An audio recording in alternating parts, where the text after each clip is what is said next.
Good afternoon, everyone, and thank you for joining us on this webinar titled The Architect's Guide to COVID-19 2021 edition. Over the next hour, we talk about the current state of the practice of architecture, how the recent uptick in COVID cases in the United States might be impacting your projects, and the rights and remedies your contracts, and more broadly, the law might afford you. Before we get going too far, I should say that I've had a little bit of audio difficulties here just within the last couple minutes, so I hope we can sort those out. And I hope they're not causing a problem right now. On this webinar, we're going to be covering a wide range of topics.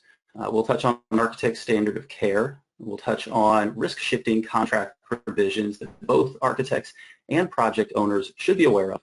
We'll talk about force majeure clauses and the doctrine of impossibility, site visits and how they can be handled during a pandemic, and compensation for additional services that architects may be entitled to as a result of COVID-19 impacts. If we have time, we'll touch on the owner's right to suspend a project and terminate the architect's contract for convenience, as well as the architect's relationship with subconsultants. So one thing I want to make clear right up front is that in this program, we're going to be talking about the practice of architecture, contractual issues that architects might run into with owners, and some of the kind of more practical things that architects run into in providing their services. We're not going to be talking about how architects actually can design a project due to COVID-19 restrictions. We have done a program like that in the past. You can find that on our YouTube page at aiacontracts.org. Also, when we talk about contractual issues in this program, we're going to be quoting pretty extensively from the B101-2017 Owner-Architect Agreement. This is the most commonly used owner-architect agreement in the AIA's library and probably in the entire construction industry. A few housekeeping items before we get too far started. This program is registered for 1 hour of continuing education credits with the AIA. If you're registered for this program, you should see those on your transcript in a week or two. If they don't pop up, just contact us and we'll make sure you get those. Also, this program is copyright protected, so please don't publish it or republish it without our permission. You should be getting a copy of this program, including the slides that we're going to be showing here in the next day or two. And last piece of housekeeping, we're not allowed to give legal advice on this program. We're going to be talking generally about standard form contract provisions. Some of those may be in your contracts, but we're not going to be specifically talking about any individualized issues. So we may give some examples, but if you have any issues that you think need legal attention from an attorney, we encourage you to contact a local attorney in your jurisdiction who can work through with you the issues that you're dealing with. My name is Mike Koger, and I'm an attorney with the American Institute of Architects in Washington, D.C. I have been for the past 7.5 years or so. I started my career as an architect and then went on to practice private practice as an attorney for about 4 or 5 years before transitioning over to work with the AIA, with the AIA Contracts program. I'm joined on this program by Peter Noon and Sal Verastro, both of whom are practicing architects who are on the AIA's Contract Documents Committee. Peter is based in San Francisco and is the managing principal of Solomon Cordwell Benz Architects. Sal is based out of Bethlehem, Pennsylvania, and is a principal at Spillman Farmer Architects. Sal and Pete, I'm super happy to have you both on this program because just like many of the folks who are going to be listening to us right now, you've been in the trenches this past year trying to figure out how to run architecture firms and how to practice architecture while COVID and COVID-related restrictions have been making life very difficult on you. And at this point, I'm going to be quiet for a moment and let both of you introduce yourselves a little bit and tell us about yourself, your background, and your firm just for a few minutes. Peter, why don't you go first? Well, thanks, Mike. As Mike said, I'm with the firm Solomon Cordwell Benz. We're a multidisciplinary firm. We have architecture, interiors, and planning in-house. Right now, we have 3 active offices, Chicago, San Francisco, and Seattle, and we're in the process of opening a 4th office in Boston. So we've got the country more or less covered as far as geographics go. We're a little bit larger than Sal's firm. We're a firm of about 250 people.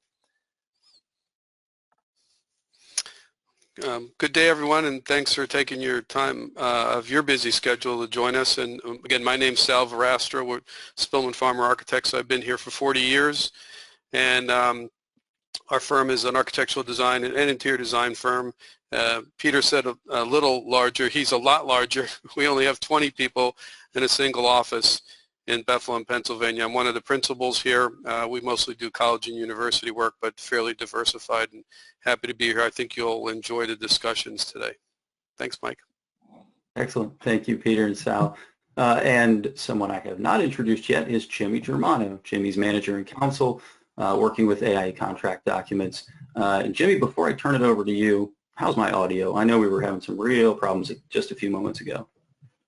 Yeah, Mike, you sound good to me. It seems like it's all cleared up. Fantastic. Happy to hear that we have not ruined the first 10 minutes of this. Jimmy, why don't you introduce yourself and take us away on our first topic about standard care? I think it's poignant that we're having a little bit of audio difficulties right at the beginning, because that is life and times during COVID. So just a quick introduction on me. Like Mike, I'm an attorney working with the Contract Documents program. I was an attorney in private practice for about 7 years, representing essentially all parties in contract or construction transactions and litigation claims, internal disputes, contract negotiations, et cetera. And then came over to work with the AI's Contract Documents program. So let's jump right into it, which is sort of the reason why everyone's here. Let's get started. So the first thing we're going to talk about is the architect standard of care. You probably have heard a lot about the phrase standard of care. You know, some people attending this might have a very in-depth knowledge of what the standard of care is, how it works, how it's used, and some might not. So let's just kind of give a broad overview of what it is, where it is, how it's used, et cetera. So you can think about the architect's requirements being broken down into two different categories. When I say they're requirements, they're sort of requirements on the construction project as they relate to their obligations flowing up to the owner. Those two categories are contract and then tort or negligence law. So first, talking very briefly about contract law. The design professional is required to perform its contractual obligations, which are, of course, set forth in the agreement. They have to do what the agreement says they're going to do. So in this example, what you're seeing on your screen, one of the things they need to do is the B101 2017 Owner-Architect Agreement. And of course, there's dozens and dozens of requirements of the architect under the B101. However, the architect also has a tort law or sort of a negligence law responsibility to perform its contractual services consistent with the standard of care. And usually the standard of care, at least in the B101, it's set forth using the language that you're seeing on your screen. This language that you're seeing on your screen is the standard by which the architect's professional services, the performance of their services, will be judged. An architect doesn't have to be perfect. They just have to perform their services at the same level as their reasonably prudent peers. So, for example, you're looking at the language on your screen, and the highlighted portions of the language on your screen are the real salient ones, the important ones that frame the standard of care. So, reading this section, an architect shall perform its services consistent with the professional skill and care ordinarily provided by architects practicing in the same or similar locality under the same or similar circumstances. So just pausing right there. By way of an illustrative example here, an architect might perform its contractual responsibility, for example, to provide cost estimates, right? So that's a contractual portion of it. They are required under the contract to provide cost estimates. But if an architect does so in a negligent manner, then the architect might be liable for malpractice or negligence for breaching the standard of care. So that's how those two concepts tie together. You'll see that this section, again, uses the phrase same or similar locality. That embodies the concept that architectural practices can differ from region to region. So, for example, the normal practice for constructing a high-rise in New York City might be very different from constructing the same or similar building in Arizona.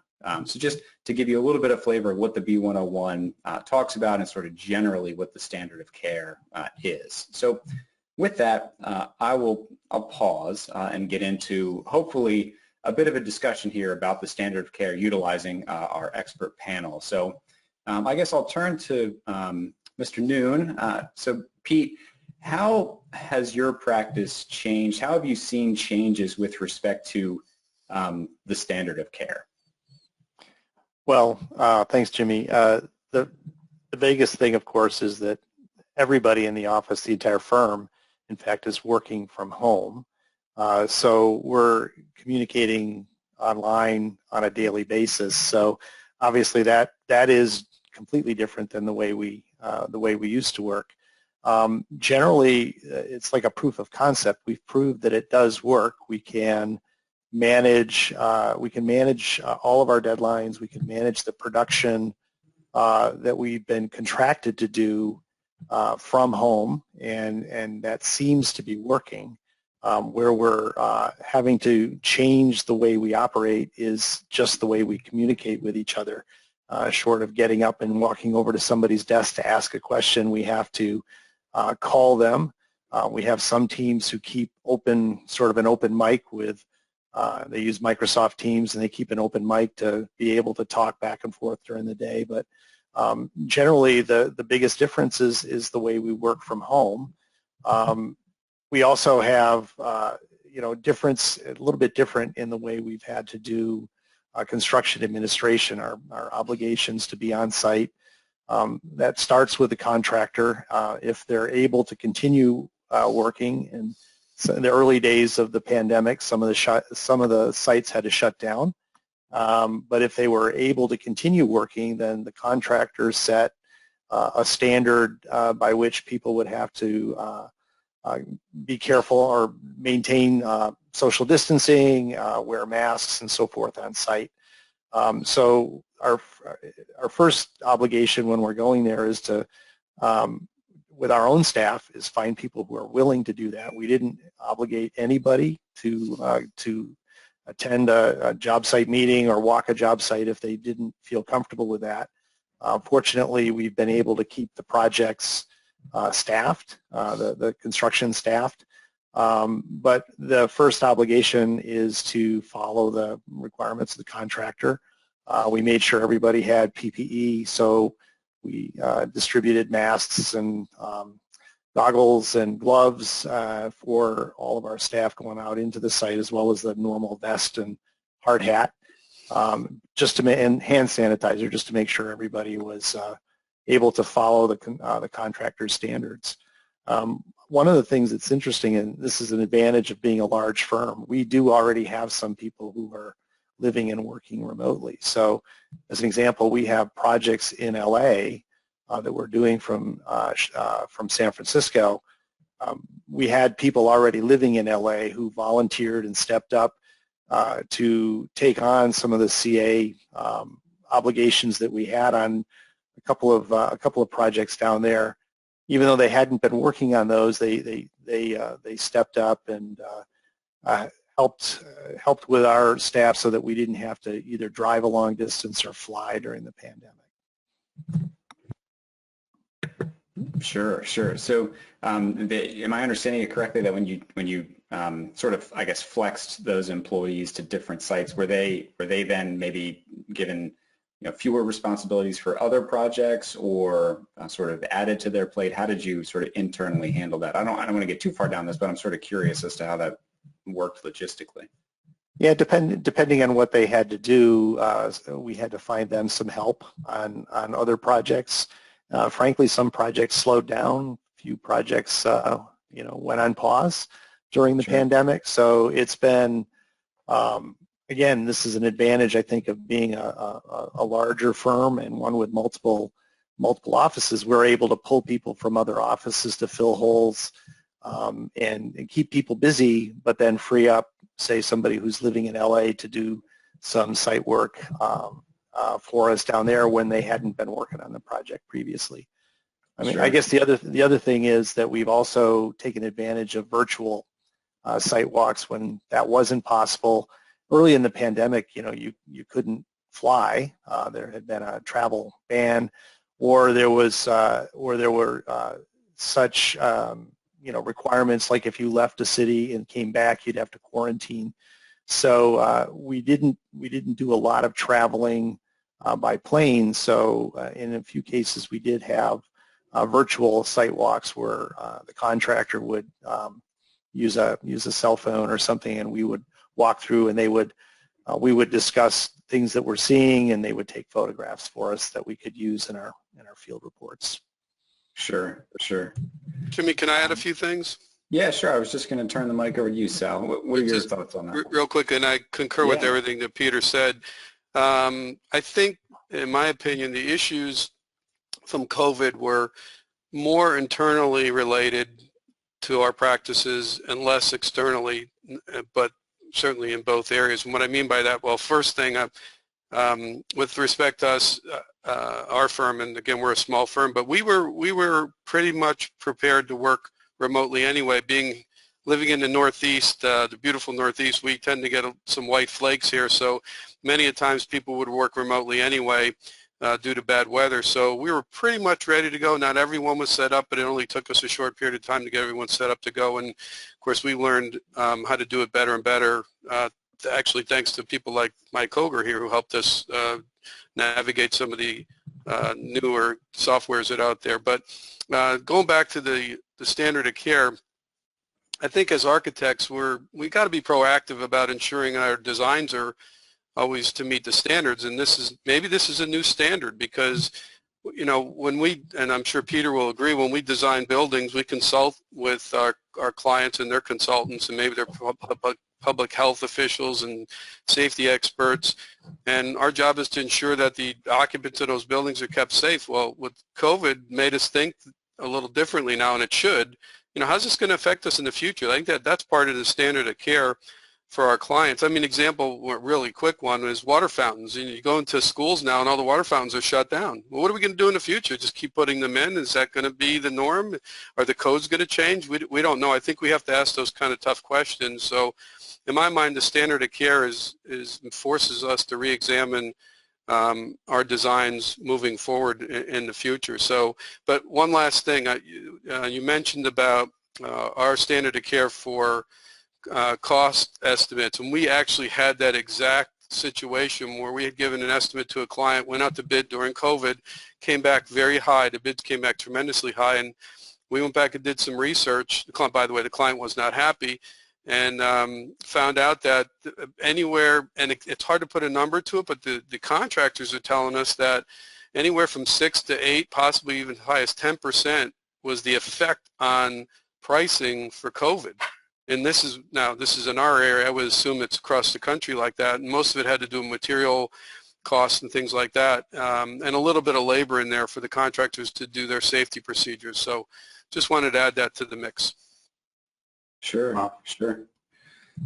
So follow-up question for both of you before we turn to our next topic. It sounds like from the back end of your work, you guys have changed the way you do things internally, but from a client-facing perspective, they're still seeing the same level of services that is it a fair statement to say that they're still seeing the same type of services and same level of services, except for maybe the site visits are a bit different? Is that a fair statement? Yeah, I think it is fair. Obviously client meetings are happening virtually, so they see a difference there. But what I think is interesting is that clients are seeing more of the people from some more of the younger staff who are participating in the virtual meetings in the background, but they're stepping up and actually participating more. They're speaking up, and they found a voice in virtual meetings, which is kind of an interesting phenomenon. So to some extent, some of the younger folks have grown quite a bit because they're able to see what's going on, and they've found their voice. But generally, it's the what happens in the background, how we perform, how we communicate internally, how we're doing our production and so forth, that is not seen by the client, but we haven't missed any deadlines, and we've been able to keep things moving. Yeah, I concur. I think, Mike, your statement is exactly correct for the most part, and we're going to talk about some of those changes later on, I'm sure, in this presentation, so I concur. Excellent. So I want to turn things to the next topic, which is an issue that we've seen a bit recently, where an owner tries to push all the risk of COVID down to a design professional or to a construction team. So the language that you're seeing on the screen is sample language that I got from someone in the insurance industry. And you can see that in this provision, the architect is acknowledging that its fee and schedule include considerations necessitated by the current COVID pandemic. And then it follows up to state that in no event shall the COVID pandemic or impacts thereof result in any increase in the fee or entitle the architect or its subconsultants to any claim for adjusted additional compensation, general conditions, and so on. Again, the language that's on the screen is not standard AIA language, of course. This is something that you might see inserted into your contracts as an architect that would push COVID risk down to you. Sal, I'll start with you. Have you seen language like this in your contracts? And I'll just tip my hand to the second point is, it seems unfair. Does it seem unfair to you as well? Well, thanks. And I read these statements like this. Oh, let me answer your first question. We have not seen this yet. We've heard of other people presenting this to competitors. The language you have here, for example, the sample language, is totally unfair and in my mind unacceptable. The risks are just too great. We couldn't possibly agree to this, but if we had to, for some reason, an existing client insisted upon it, and we agreed to it up front, we would have to increase our fees to accommodate for the unknowns, and that's really what you're dealing with here. There's a lot of unknowns here. Any kind of delays or adjustment to our services have consequences, and that's what this is. It's really an adjustment to your service. And we've had delays, and I know we're going to talk about that a little bit later, but I'll just say that we've been really fortunate. Our delays, we have not charged for any of our delays because they haven't been very extensive. And it's interesting because I think our clients came back looking at us saying, well, this is just an unforeseen condition. Don't penalize us, and we won't penalize you, that kind of thing. They want us to be a team player, you know, a good partner, and we've absorbed any of the major delays. But I think, and we'll talk about it later, I think we've overcompensated for it, so I think we're fine. But the alternative to this, I know you're going to get into this in another slide, is to soften this statement, forcing both parties to at least negotiate. If this situation would come up again, we'd had another pandemic or other things for that matter, to renegotiate the agreement, at least talk about it, and if you can't come to an agreement, then there's, you know, maybe you terminate it. But that would be the fairest way to do it in my mind. I know we're gonna talk about it later, but what we're looking at is possibly putting language in and considering a force majeure language, which I know we're going to get into in a second here, and that's what we're looking at this point. So I'm not sure what Peter's doing, but. Yeah, Peter, have you seen this kind of language in your contracts, or that are contracts that have been pushed to you by owners? Our experience is exactly the same as what Sal has seen in their practice. We haven't seen any language like this coming our way, at least not to my knowledge, certainly not in San Francisco. We have had projects get delayed, but our projects are delayed all the time. A lot of them are large projects, and there's all kinds of things affecting them. So I wouldn't point the finger directly at COVID other than perhaps the economy. But we haven't seen any language like this come our way. I agree with Sal. If we were asked and sort of had to sign something like this, I don't think it's fair. I think, you know, risk for the client is different than the risk for the design team. It's all about risk reward. But if we were in a position where we had to sign something like this, there certainly would be an increase in the fee, and hopefully some, as Sal mentioned, some other language that sort of help to limit how this could be applied to our services.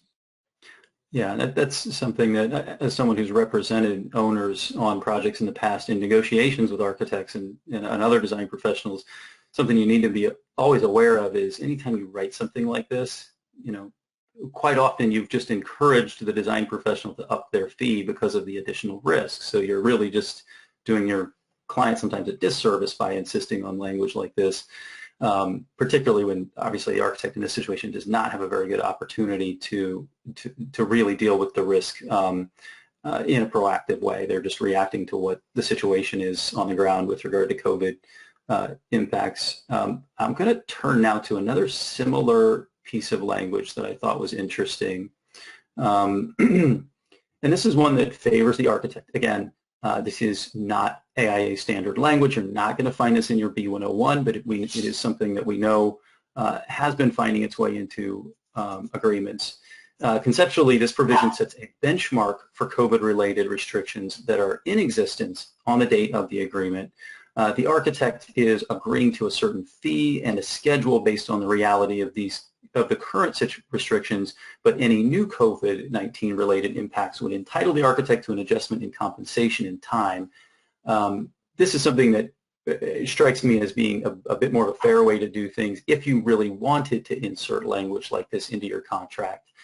Sal, I'll start with you first on this one again. Have you thought about putting language like this into your contracts in order to kind of set a benchmark? All right, I'm agreeing to things as they stand on this day, but if things change and and we're delayed in the future, then maybe we'll have to get additional compensation. Well, we haven't actually looked at it from that perspective. I think that the current language in the AA documents protects us, and the current language will allow us to at least go back and negotiate any additional services. In my mind, I think it's the way it's currently written is fair to us, and we certainly have a leg to stand on. Language like this would certainly give us a little bit more teeth into our claim. But we haven't considered this particular language. As I mentioned before, I think we were looking more so adding a little bit of force majeure in there, and when we get to that, I'll give you the reasons why. But I think this is fair. I would say.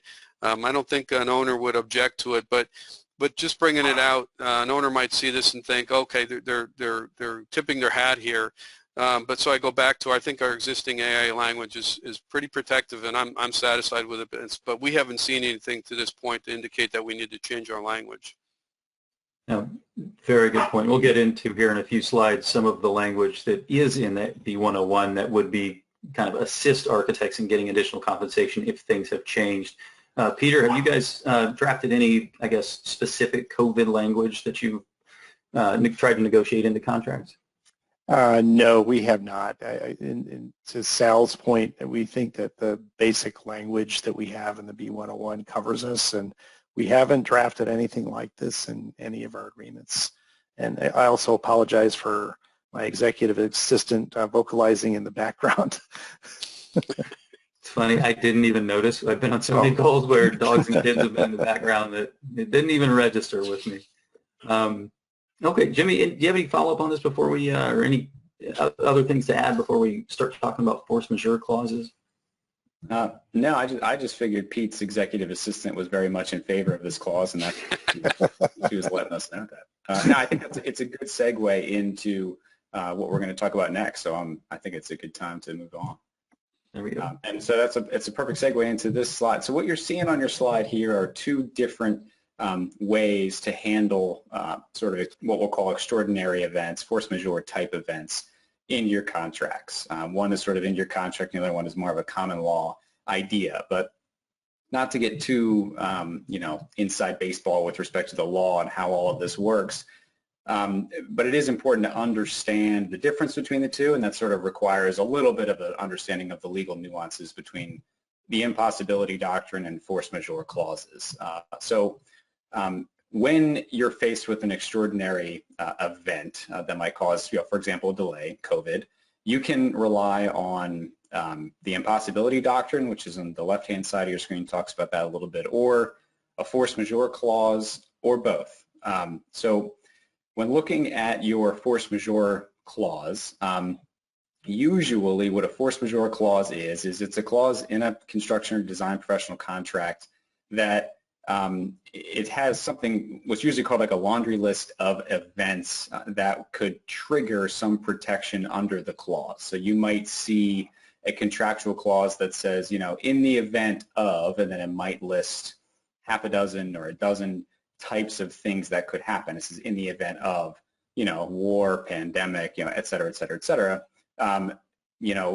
XYZ will happen, or the architect might be entitled to ABC. I will pause here just for 1 second and say if you are a contractor, subcontractor, or someone like that on watching this presentation, we did give a similar type analysis of the force majeure clause found in the construction version of the AIA contracts, and that's on our YouTube page. If you want to check that out, it's in the A201.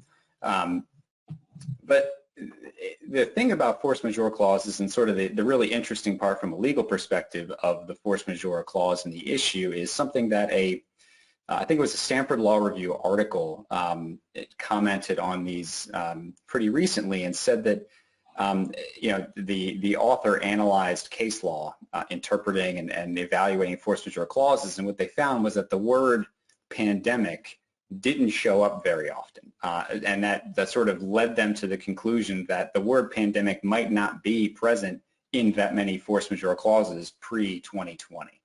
So the reason why that's important is because courts, if they look at a force majeure clause, sometimes, and I think most of the time, unless your event is specifically listed in that laundry list of things that's included in the clause, unless it's specifically there, unless you had the foresight to include it, then usually you're not going to get protection under that force majeure clause. So the bullet point you're seeing under there that says narrow scope, that's usually what that means, is that courts are interpreting them very narrowly to say unless you listed it, so unless pandemic was there pre-2020, you may not get coverage for COVID. Sometimes there's catch-alls, and sometimes those catch-alls work. You're going to need to consult with an attorney in your jurisdiction to find out how your courts interpret it.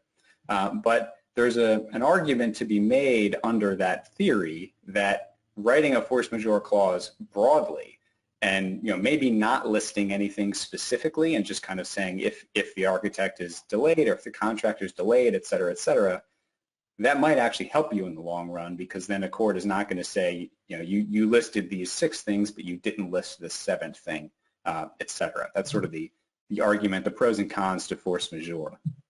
Now, turning a little bit and focusing on the impossibility doctrine, the impossibility doctrine is, it's a common law rule. What you're seeing on your screen here is that if contractual performance becomes impossible or commercially impracticable, those are sometimes 2 different theories, but we can kind of think of them the same way here, due to an extraordinary event, then the impossibility doctrine, which is just a common law theory, comes into play, and that may excuse performance. Again, it's narrowly construed and it's applied not very regularly, but it can help. So that's why an example of this would be, if you are required to give your notice via hand delivery. If you're going to give notice of a claim, it has to be delivered via hand delivery.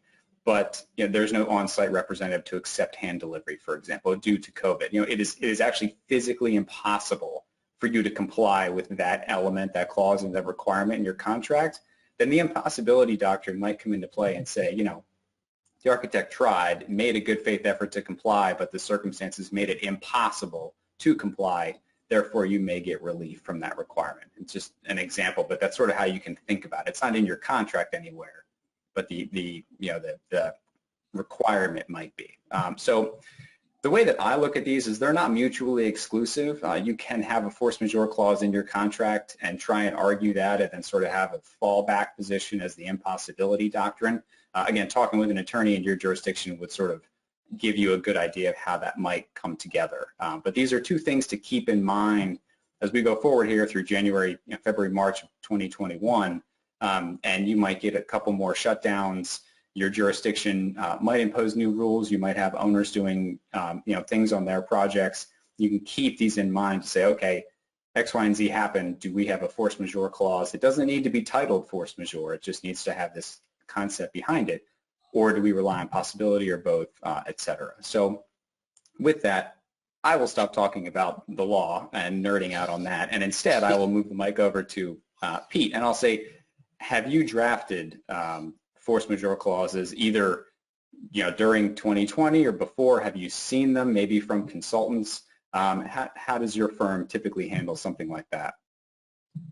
Oh, the answer is yes, and we have other things that we do. So I guess to start with, we have drafted some force majeure clauses, and typically it's when we're presented with a manuscript agreement that includes some concept that time is of the essence, because then we typically want to marry that up with a force majeure clause. In the past, we have tried not to give a laundry list of events that would trigger that. We've tried to include some language, and I've got something here where it says, in the event the architect is hindered, delayed, or prevented from performing its obligations under this agreement as a result of any cause beyond the reasonable control of the architect, the time for completion or performance of the architect's services under this agreement shall be extended by the period of the resulting delay, and the architect's compensation shall be equitably adjusted. So we've relied on, it's not really, it's sort of a force majeure clause, and we've inserted that in a number of agreements, again, especially when there's a time is of the essence clause in there. As far as the impossibility doctrine, it's really, this is one of the great things about doing these webinars is, and being involved with the contracts documents committee, is that I had no idea that that even existed or was a concept in law until we started talking about it. And I guess in a way it's been unofficially extended to us in some of our current contracts due to COVID, because I mentioned where we were not able to travel to other cities, that we had to fly for on-site representation. We ended up doing virtual, but the contract says that we're going to be on the site so many times, or however, every week or every couple of weeks, whatever it is. And we've been able to mutually agree with our clients that that was impossible. Therefore, we revised the contract to participate in virtual online meetings, but then to do the virtual site walks as well. So it's been an unofficial part of our working during COVID. Yeah, and I think that's it's a concept. It's a rule of reason. I mean, it sort of makes sense. You shouldn't be held to something if you physically it's impossible for you to comply with that. So I think that's just sort of the owner and the architect acknowledging, whether they know or not, acknowledging that this is headed down the impossibility doctrine path. So let's just let's be reasonable now, and let's sort of agree to work around. So that makes sense. Sal, how about you? Have you seen these force majeure clauses? Have you drafted them? What are your thoughts? Well, great question, and I'm not going to repeat anything Peter just said because I concur 100% with him. I will just add that, yes, we definitely considered doing this, and I could see this happening. So that, if there's any good thing that came out of the COVID-19, I think this forced us to look at things like this, because the pandemic is not, it's just but one example of something that could delay us. I mean, just last week, the act of terrorism, I think that's a potential delay in a lot of cases. So I think that made me rethink that as well. So rather than make a laundry list, and maybe that's the way to go, and the spec writer in me wants to say, including all these things below, but not limited to, but I know that sometimes attorneys don't like that. But one thing I did want to make sure was in there was something to the language of acts of government authorities or something like that, governmental authorities, because really that's the CDC, and a lot of the delays that we have were restricted because of the CDC requirements, which forced our clients to do certain things. So that would be a good way of covering that big umbrella from the pandemic and other things, because I could see this snowballing here potentially in a lot of aspects of many of the things that Peter mentioned. So yeah, I think the force majeure clause has made us rethink, because of the pandemic, made us rethink adding this to our standard contract, and it's a good one, I think. Sure, sure. I mean, it also leads you down this path of like, you know, you could imagine a force majeure clause that's 15 pages long because, I mean, at a certain point, I would imagine in the year 2000, the word terrorism probably didn't appear in a lot of force majeure clauses. In fact, I think that same Stanford Law Review article made a reference to that. And now you're not going to find a force majeure clause that doesn't talk about terrorism. So it's just sort of when something happens, everyone looks back retroactively and says, yeah, let's add that in from now on. But you never know what's going to happen, you know, next year or the next decade or what have you. So, Mike? Deal. Yeah, let's. So now let's take a look at some language in the AIA B101 that actually does have a force majeure nature to it. One thing before I move on too quickly, Pete mentioned potentially amending your contract if you come to an agreement on something. I know we're going to get follow-up questions on that. We do actually have a form for amending your owner-architect agreement. It's our G802. 2017, if you have an amendment that has in contemplation additional services and additional compensation that the architect will be entitled to, we have another form for that, and I think that's our G801. But just be aware that we do have forms for those for amending an owner-architect agreement. So turning to the schedule for performance of the architect services, I'm showing up here some language that's in the B101. It's section 3.1.3. It requires the architect to submit a schedule for the performance of its services as soon as practical after the date of the agreement. And then later on in the section, it states that once approved by the owner, time limits established by the schedule shall not be exceeded by the architect or owner. However, it does contain a very important caveat that except for reasonable cause language that's highlighted on this slide. So there's definitely some wiggle room in the schedule of the architect's services that except for reasonable cause is kind of has a bit of a force majeure nature to it. And Peter, that sounded very similar to the language that you just quoted me that you had inserted in your contracts. So I kind of wonder if we were to compare those two up, if we would have come up with the exact same language. But I guess I'll start with Sal. We've already talked about this a little bit, but have you ever had a situation, you know, COVID related or not, where you've had to rely on this except for reasonable cause language that's in the B101? Absolutely. Over the span of my career, we absolutely have relied on this. And that's why, going back to what I said before, I think the current language we have provides us with enough protection for the risk. So I'm very comfortable with it. I don't think the pandemic affected the current language we have. Did it cost us money? The pandemic, I'd say the answer is yes overall, probably minimal. Did it prolong projects? Yes, and that's where the money came in. It delayed projects, prolonged them a little bit, some cases 3-4 months. Some projects were, we had some projects terminated, but that didn't really cost us any money. They were terminated and we settled. The virtual meetings did impact our fees to some extent. And I know we've had this conversation before, but one of my partners was telling me that we saved money by not making trips to the sites and to our meetings with clients. We did them virtually, so there was saving on trips, and we could have more people at the meetings if we wanted to. So there was some savings. There was a little bit of a balance of lost revenue and gain revenue, and our clients understood that, and that's what I was talking about later or before, being a team player. The worst thing that's been impacting us, I think, is not, I know we're going to get into this maybe later, but we can't see the progress of the work firsthand, and I think that's a big negative, and I'm worried about that. That's one of my two top worries from this pandemic. But so the answer is, we've seen delays, and but I think that the current documents, the language in our A documents, protect us pretty well, and I'm happy with that. Excellent. And Peter, I'd like to get your reaction too. Just as you were talking, Sal, one thing that kind of popped into my mind that might be one of these reasonable causes for delay in the architect services is building departments and zoning departments and getting things through those administrative processes. Have either of you, I guess, Pete, I'll jump to you, but have you experienced those kind of delays? That seems like those things would have shut down or at least slowed down considerably. Am I right there?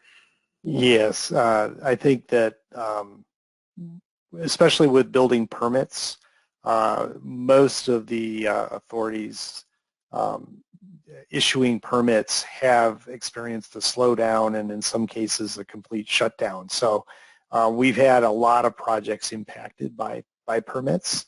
What's also interesting though is especially in San Francisco, for any listeners out there who have done work there, the entitlements process has often been very difficult to navigate.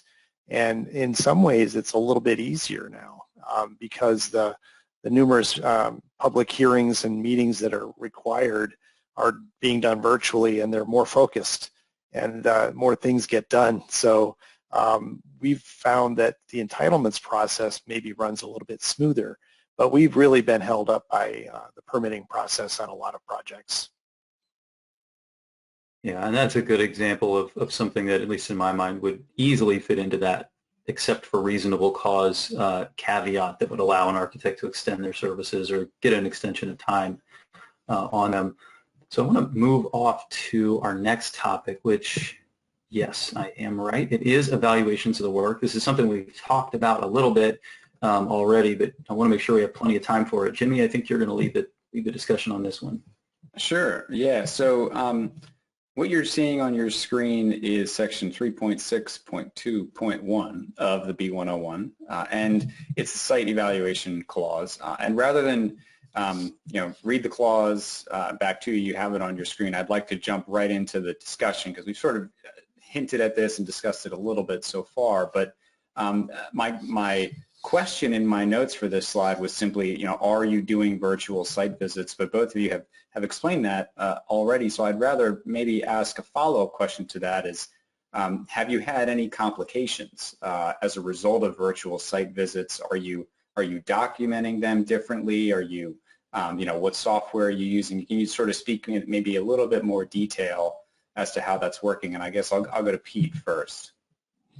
Well, we have done some virtual site visits, as I said before.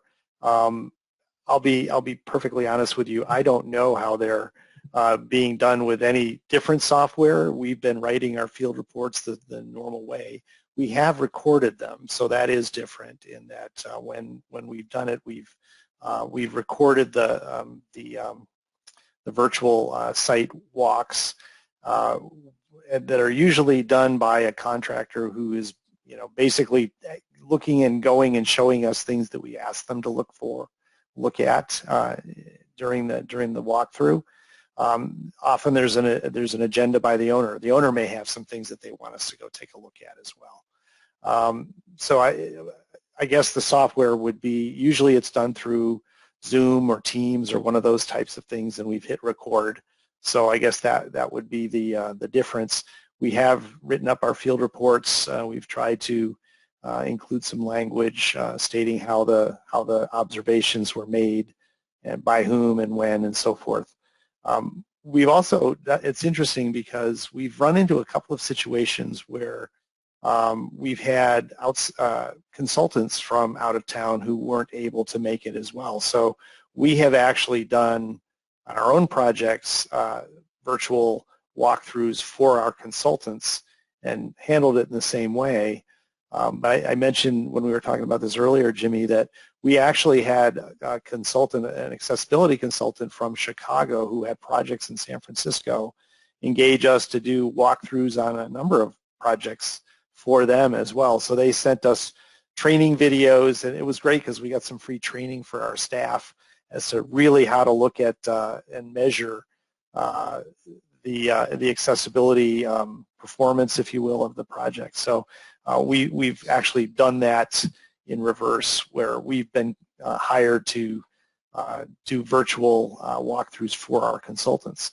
And I will mention, by the way, that we used a straight, unedited version of the C421 to set up the master agreement, and then we just, I think we had 5 projects that we did for them, so we did a series of 5 different C422s to just do the scope, and it worked great.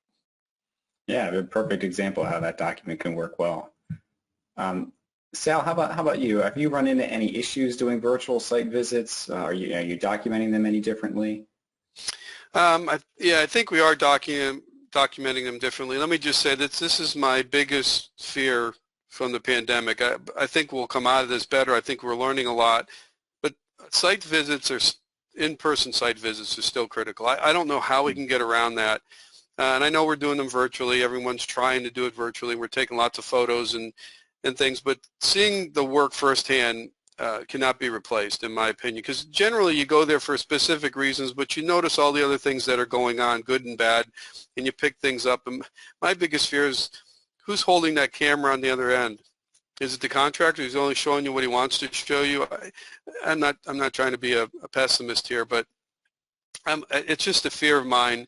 I think items might fall through the cracks. This is a residual thing.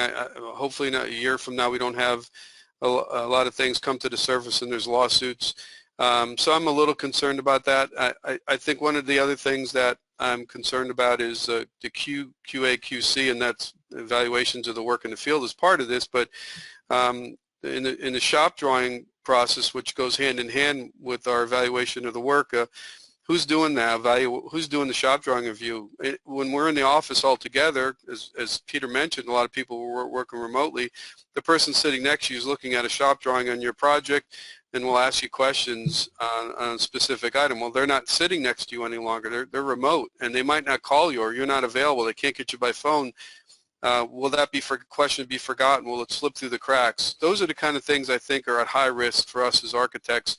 As everybody knows, shop drawing review is a critical portion of our standard of care. Even though they're not contract documents, we're still get dragged into it. So I think that the risk is really important here, and that's one of my concerns, that we're letting things go by the wayside. Nothing can replace us looking at things visually in the field. We just had an issue the other day. I wanted a funny one, and it goes back to color. Somebody showed us a color, just like if they emailed you a color, whatever color's on your screen looks fine, but it might not be a real color. And somebody tried to show us on a visually what the color was, and it just wasn't working out. We actually had to get samples and still had to go through that whole process. In fact, we were joking, I think, on a previous call that we all made, where do you send the samples to? Because people are working remotely. So does it go to the office? Does it go to the person at home? So all those kind of things we're working through the process now. And so those are the things I see as the big changes. Sure. Yeah, I know we're getting tight on time, so I don't want to belabor it too much. But I think that, I mean, I would imagine everybody who's attending this webinar has seen issues where even pre-COVID, an owner or a contractor is going to claim that an architect missed something doing its walkthroughs or its site evaluations.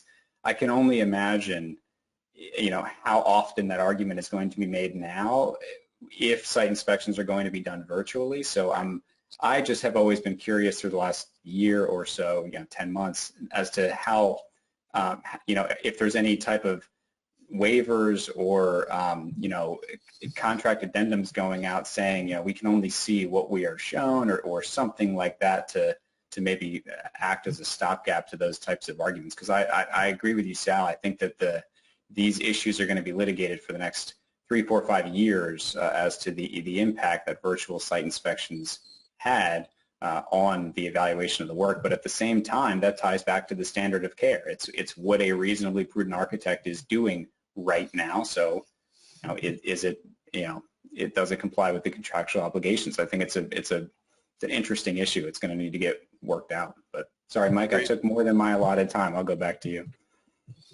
No, that's a good point. I mean, there's all kinds of issues that you could potentially see with doing virtual site visits. I mean, yeah, not getting shown the right stuff that, but also, if you do an entire walkthrough of a building and it's all recorded and it's all of a sudden on Sal's, server, and then he does miss something because there literally is a video feed of the entire building, that's, some evidence that, could be used against you if you're an architect. So, be careful with that kind of stuff as well. I don't, if we have any great solutions to that, but oftentimes, that camcorder that was taken through the building can be used as evidence that, well, you should have seen everything that was shown on the video. So all kinds of issues that the industry is going to have to be dealing with over the next handful of years.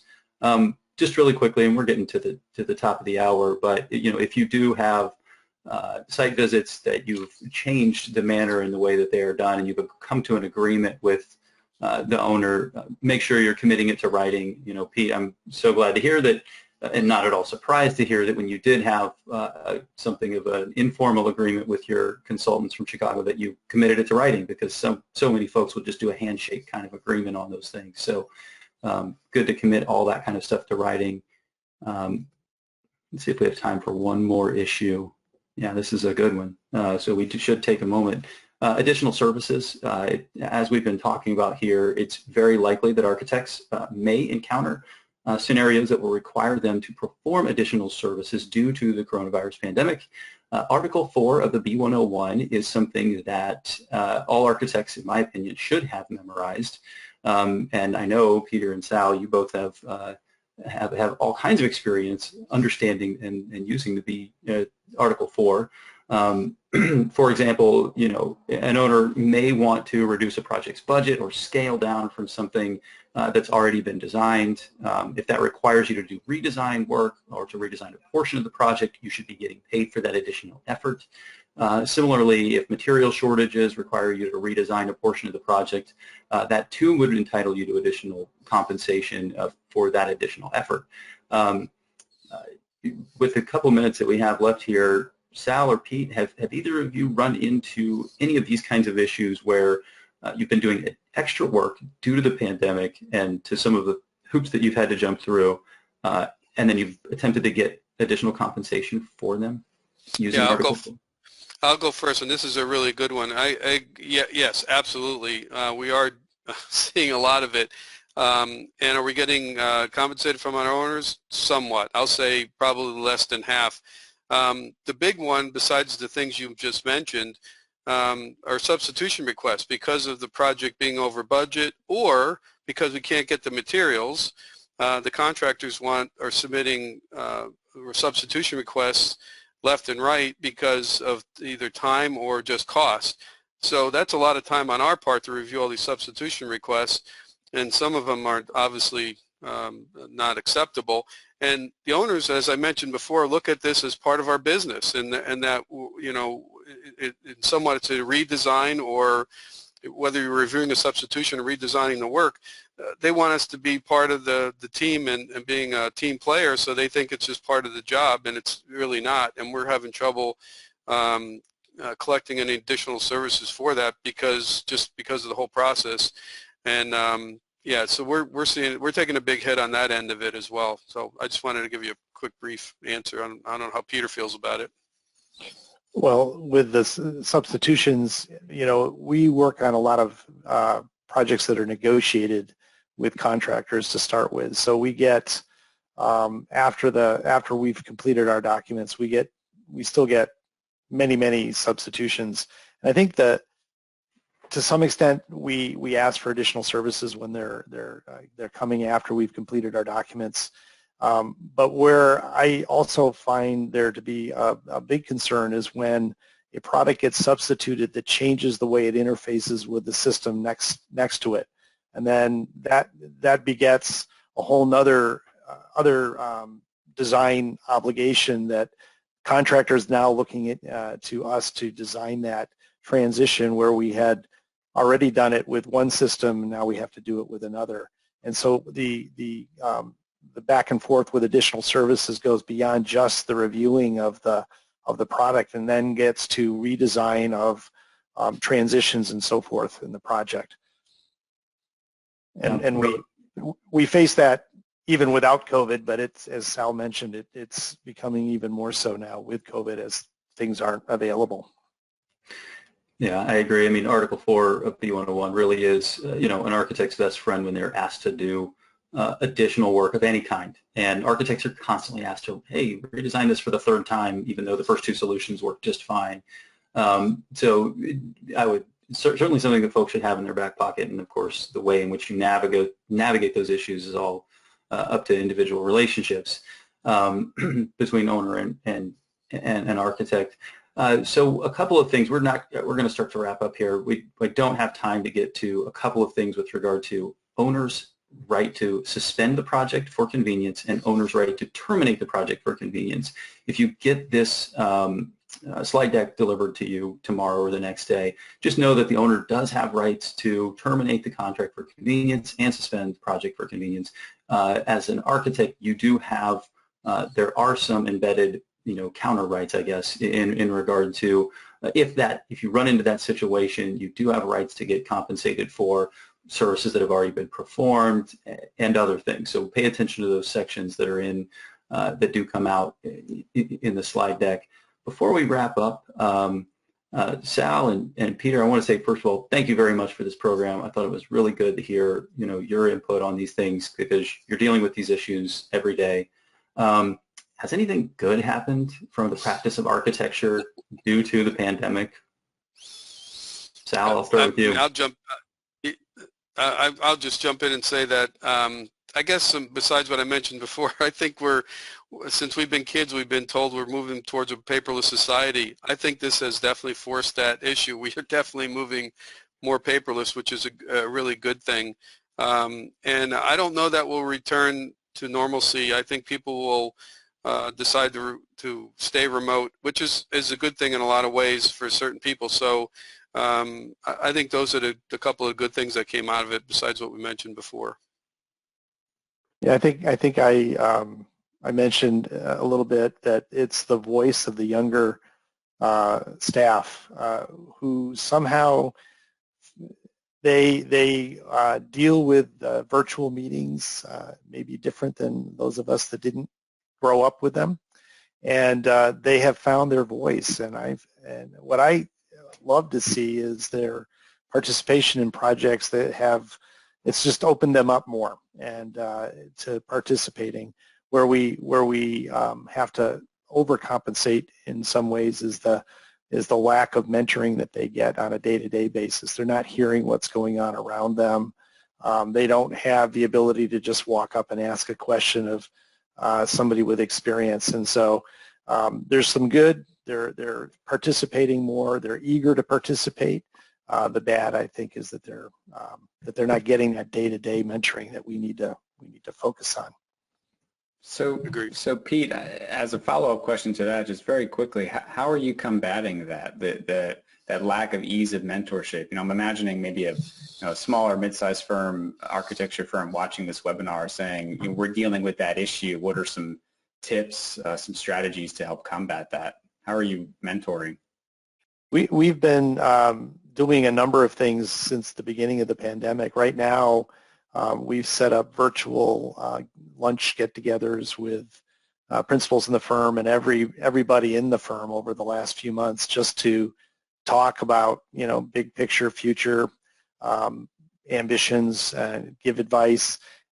It probably in an hour and a half, you don't cover everything, right? But I think what it is doing is giving people, again, that comfort level that where they used to be able to maybe come up to my office or go to somebody else's office or their desk. It's just reassuring them that, look, yeah, we're remote, but you can still call me. If you have a question, you want some advice, I'm here. The other principals in the firm are there. Reach out, call, and I think that's helped a lot with Sure. some of the mentoring. Sure. Excellent. Well, thanks again, Peter and Sal and Jimmy as well. I do have some contact information here up on the screen. If you like this video and this webinar and you want to see other things like it, we do have a pretty good YouTube channel right now that has a number of videos on it. Many of them are COVID related. So you can go there and check out other things, webinars like this, and also shorter versions. We've done some shorter versions of on more pinpoint topics over the last year or so. You can also go to our Learn page at aiacontracts.org. And also, if you have questions about the content of our documents, you can contact us at the docinfo contact email and the phone number on the screen. If you have technical support issues that you need to navigate through with regard to our software, we've got some links up there as well. So thank you, everyone, for joining us on this webinar. Thank you. Have a great day. Thank you. Thanks, gentlemen. Appreciate your time. Bye now.